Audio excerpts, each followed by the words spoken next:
Doctor Affan कैसर ही क्यों? कितने दिनों से इस लड़की और इसकी माँ के टॉपिक पे वीडियोस बन रही थी, लेकिन किसी भी यूट्यूबर का इन लोगों ने रिस्पांस नहीं दिया। लेकिन जैसे ही डॉक्टर साहब ने इस टॉपिक पर बात की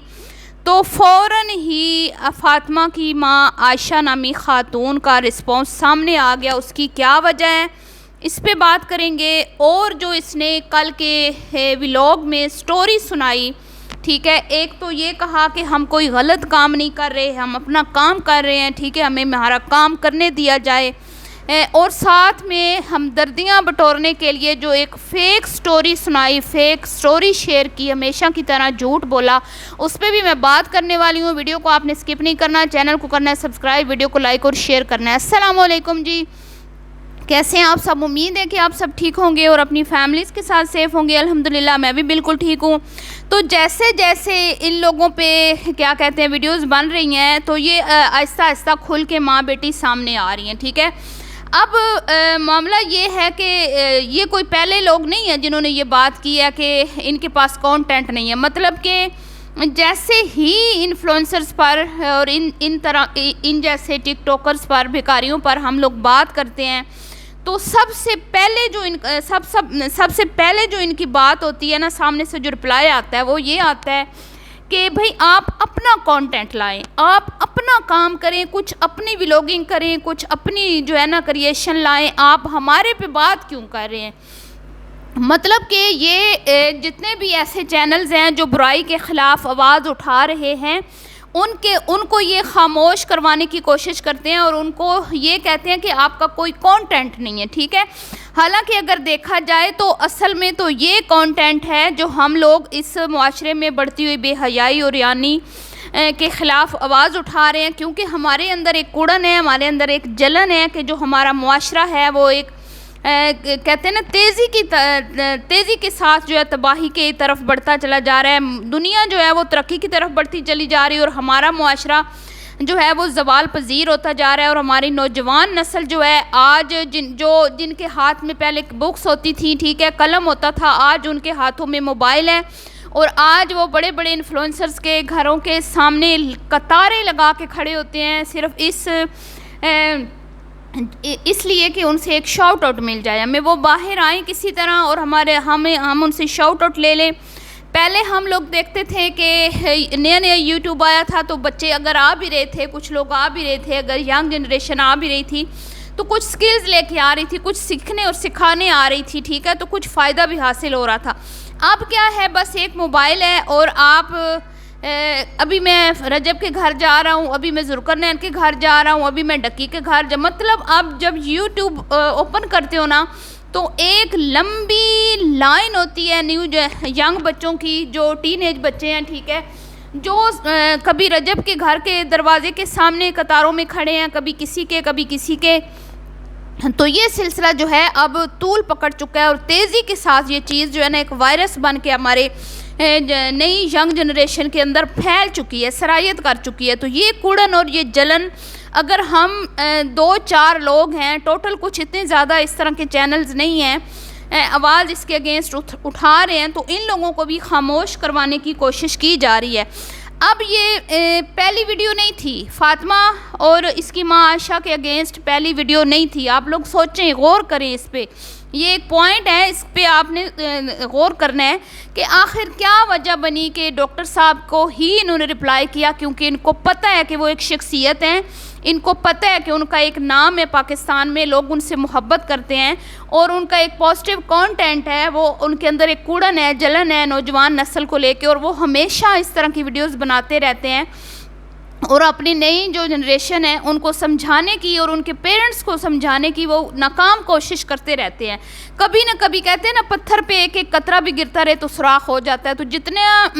ये लोग जितनी बेहयाई फैलाएंगे ना, हम बेशक थोड़े से हैं, हमारे चैनल भी छोटे हैं, ठीक है, लेकिन हम लोग भी कहीं ना कहीं अपनी आवाज़ पहुंचा रहे हैं। तो किसी न किसी के दिल को हमारी बात जो है वो लग ही जाएगी और कोई एक बंदा भी जो है अगर इन चीज़ों से बाज आ जाता है, सच्ची तौबा कर लेता है, तो हमारे लिए वही बड़ा है। तो डॉक्टर साहब को रिप्लाई सिर्फ इसलिए किया गया क्योंकि इनको पता था कि इस टॉपिक पे जब हम वीडियो बनाएंगे, जब हम उनको रिप्लाई देंगे तो हमें बहुत ज़्यादा फ़ायदा हासिल होगा। हमारी ख़ुद की वीडियो बहुत वायरल होगी और जो लोग हमें नहीं जानते वो लोग भी हमें जानने लग जाएंगे। और उसके बाद फिर डक्की को, सिस्टोलॉजी को मेंशन करने के पीछे भी आशा नामी ख़ातून जो है, जो कि ख़ुद को कहती है मैं गांव की हूँ, लेकिन मुझे वो कहीं से भी गांव की नहीं लगती। वो अच्छी खासी जो है चालाक और तेज़ तरीन ख़ातून है और शायद वो इस मौके की तलाश में थी, वेट कर रही थी कि कोई ऐसा बंदा हमारे टॉपिक पे बात करे ताकि हम उसको रिप्लाई करें, ताकि हमें भी एक बड़ा फ़ायदा हासिल हो।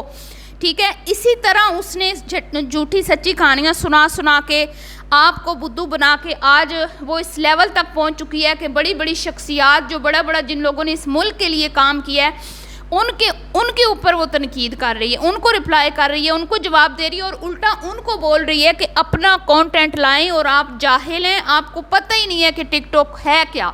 ये आप डॉक्टर साहब को बताएंगी, ठीक है, कि टिकटॉक है क्या। तो अब इसने सिस्टोलॉजी को मेंशन किया, हमदर्दियाँ बटोरने के लिए डक्की की वाइफ को इसने नाम लिया, उसको मेंशन किया और साथ में अपनी स्टोरी भी एक फ़ेक मज़ीद स्टोरी सुना दी। पहले भी वो स्टोरी सुनाती रहती है विलेज में बैठ के,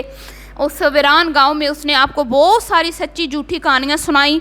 और अब इसमें उसने एक तो रिप्लाई भी दे लिया, एक तीर से दो शिकार, साथ में ये भी बोल दिया मैं बीमार हूँ, मेरा शोहर भी बीमार है, हमें घर से जो है वो मतलब बंटवारा हो गया है, उसमें गुजारा नहीं होता, अब घर में तो रेंट पे ये वो इस तरह जो भी उन्होंने कहा, हम रेंट दे नहीं सकते थे। मैं आपको 100% एक बात जो बिल्कुल मुझे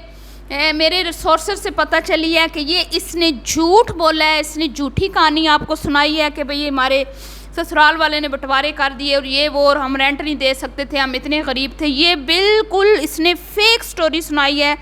दूसरा, ये बिल्कुल भी बीमार नहीं है, ना इसका हस्बैंड बीमार है, इसका हस्बैंड इससे भी जवान है, हट्टा कट्टा है। और आप इससे ये पूछें कि अब अगर तुम बीमार हो तो तुमने बच्चा कैसे पैदा किया? अभी 2 साल पहले तो तुमने बच्चा पैदा किया है। बीमार औरत तो बच्चा पैदा ही नहीं कर सकती, तो इतने बड़े 2 बच्चों के बाद तुमने तीसरा बच्चा फिर कैसे पैदा किया? अगर तुम फिज़िकली फ़िट नहीं थी या तुम्हारे हस्बैंड जो है वो फिज़िकली वो मतलब कि कोई बीमार थे या जो भी मसला था, तो तुम दोनों मियाँ बीवी ने बच्चा कैसे पैदा किया? तो ये ऐसी खातून है, इसकी आवाज़ ऊंची क्यों हुई है कल? क्योंकि इसकी दुम पे कल आ गया था पाँव, ठीक है। और ये समझ रही थी कि मैं आवाज़ ऊंची करके हमदर्दियाँ बटोर लूँगी और अल्लाह और उसके हबीब का नाम लेके मैं जो गुनाह भरा काम कर रही हूँ वो मैं उसके पीछे छुप जाऊँगी। जब इस बंदी को कोई ये समझाए, जो इसको नीचे कमेंट्स अभी भी कुछ लोग कर रहे हैं इनकी फेवर में,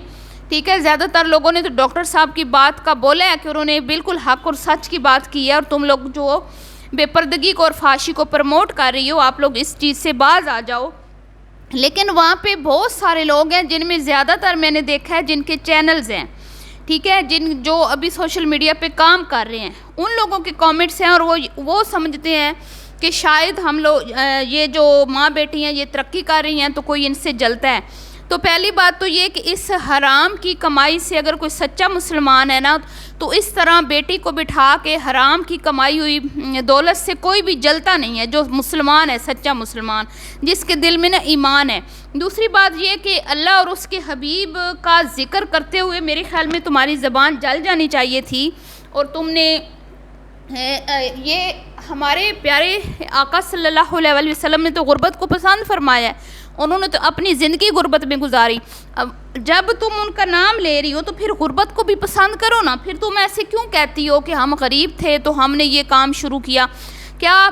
सरकार सल्लल्लाहु अलैहि वसल्लम की जो शहज़ादी हैं फ़ातिमा, उन्होंने गुर्बत में ज़िंदगी नहीं गुजारी? जिनके लिए जो तुमने खुद बोला कि अल्लाह ने ये कायनात तख्लीक की है, जब जिस हस्ती के लिए अल्लाह ने ये कायनात तख्लीक की है, उस हस्ती को अल्लाह रब्बुल इज़्ज़त ने अगर दौलत जैसी बुरी चीज़ से दूर रखा, उनकी औलाद को इस फितने से दूर रखा, तो तुम कैसे गुर्बत को बुरा कह सकते हो? और अगर मैं मान भी लूँ कि तुम गरीब थी, चलो मान लिया गरीब थी, तो गरीब होने का मकसद ये है कि फिर हम यूट्यूब पे फहाशी फैलाएंगे। यूट्यूब जब तुम्हारा चैनल चल गया है, तुमने झूठ से चलाया, जैसे चलाया तो चल तो गया ना, तुमने अपनी अर्निंग भी शो कर दी, तुमने बता दिया कि हमारी इतनी अच्छी अर्निंग आती है जिसकी वजह से हमने ये अपना घर सेट कर लिया, ठीक है। तो उसके बाद फिर क्या मजबूरी बनी थी जब एक चैनल से आपके 600-500 डॉलर आ रहे हैं, ये अच्छी खासी अमाउंट है, ठीक है, और आपके 3-4 चैनल हैं, एक चैनल नहीं है। फिर टिकटॉक पे भी आप शॉर्ट वीडियोस लगाते हो, वहाँ से भी आपकी अर्निंग आ रही है। तो इसके बावजूद तुमने अपनी नाबालिग बच्ची को, छोटी बच्ची को, जिसको अभी अपना गलत और सही का नहीं पता, ठीक है, जिसको नहीं पता कि मैं दुपट्टा उतार रही हूँ, मुझे उतारना चाहिए नहीं उतारना चाहिए, मैं सोशल मीडिया पे बैठी हूँ, लोग मुझे किस किस नज़रों से देख रहे हैं, मुझे किस किस तरह से मैसेजेस कर रहे हैं, अगर वो इस नेगेटिविटी को हैंडल नहीं कर पाती, क्योंकि यहाँ पे तो बहुत ज़्यादा नेगेटिविटी होती है, बहुत ज़्यादा गंदी चीज़ें जो हैं वो आप यहाँ पे फेस करनी पड़ती हैं, तो अगर वो नहीं कर पाएगी तो फिर तुम बताओ। और फिर तुम बैठ के तो ये कह रही हो कि वीडियोस की वजह से मेरी बच्ची खुदकुशी। अस्तगफिरुल्लाह, मैं ये कहूँगी कि तुम खुद अपनी बेटी को जब एक कहते हैं ना चकले पे बिठाओगी या हीरा मंडी की जीनत बनाओगी, उसके बाद पीछे क्या बचता है कि किसी और की बात पे उसने ये स्टैंड लेना है। तुमने तो खुद अपनी बच्ची को एक दलदल में फेंक दिया, एक गंदी और गलादत भरी क्या कहते हैं ज़िंदगी उसको तुम दे रही हो, और वो ऐसी गंदी ज़िंदगी है जिससे छुटकारा हासिल करना नामुमकिन होता है, नामुमकिन। ऐसी कई लड़कियां हमारी तबाह बर्बाद हो चुकी हैं, जैसे मैंने कल भी बोला था, रहीम शाह है, वो कंदील बलोच थी, जिनका फिर बाद में आपको पता है क्या हुआ, और इस तरह की बेशुमार हैं, क्वीन दारो हैं, ठीक है, शुमाइला नियाजी थी। ये दौलत की हवस और दौलत का लालच ही तो था जो उनको हंसते बसते घर उनके उजड़ गए, हंसती बसती ज़िंदगियां गुजर गई, उजड़ गई, और इस तरह की बेशुमार हमारी बच्चियां हैं। और ये तो तुम्हें आने वाला वक्त ही बताएगा, और तुम्हें फिर पता चलेगा कि ये जितने भी लोग चीख रहे थे, चिल्ला रहे थे और फातिमा के लिए आवाज़ उठा रहे थे, तो तुमने उनकी आवाज़ को दबाना चाहा और लोगों को रो धो के ये बताया कि हमारे साथ नाइंसाफ़ी हो रही है। और डॉक्टर साहब की वीडियो का रिप्लाई इसलिए किया कि तुम मज़ीद शोहरत हासिल करना चाहती हो। वो लोग भी जो तुम्हें नहीं जानते, अब उनकी वजह से वो भी तुम्हें जानने लगे हैं, और ना चाहते हुए भी लोग तुम्हारी वीडियो पे आएंगे, तुम्हें पता था इस बात का। इजाज़त दीजिए जी, दुआओं में रखिएगा याद। अल्लाह हाफिज़।